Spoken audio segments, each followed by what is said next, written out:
మనుషుల్లో అయితే వైషమ్యాలు ఉంటాయేమో, మనుషుల్లో అయితే తేడాలు ఉంటాయేమో. వీళ్ళు పేదవాళ్ళు, వీళ్ళు తక్కువ కులం వాళ్ళు, వీళ్ళు ఎక్కువ కులం వాళ్ళు, వీళ్ళు డబ్బున్న వాళ్ళు, వీళ్ళు ఉద్యోగస్తులు అని మనుషుల్లో వైషమ్యాలు ఉంటాయి. కానీ దేవుడు అలా కాదండి.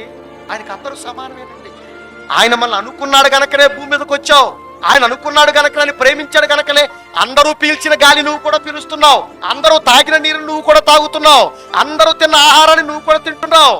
అందరూ బ్రతికే ఆ భూమి మీదే నువ్వు బ్రతుకుతున్నావు. అందరూ కలిసిపోయే ఆ మట్టిలోనే నువ్వు కలిసిపోతున్నావు. అందరూ సమానమే కదండి. అందుకే అందరికి ముక్కు ఎక్కడ ఉంది? ఇక్కడే ఉంది. వెనక్కి ఎవరికైనా ముక్కు ఉందండి? అందరి కళ్ళు ఎక్కడ ఉన్నాయి? ఇక్కడే ఉన్నాయి. సమానం అండి ఆయనకి. అందరికి చేతులు ఎలా చక్కగా చూడండి, అన్నం కలుపుకుని చక్కగా తినేటట్టు చేశాడు కదండి. రోబోలాగా ఎలా ఉంటే అన్నం ఏం చేయాలి? నువ్వు ఇలా పెట్టి ఇలా ముఖాన్ని కొట్టుకోవాలా? అలా చేయలేదే. ఆయనకి మనం అంటే ఎంత ప్రేమ అండి. అందుకే ఆయన ఏం చేస్తున్నాడట? ఆయన నరులను కన్నులారా చూస్తున్నట్టు అక్కడి నుంచి.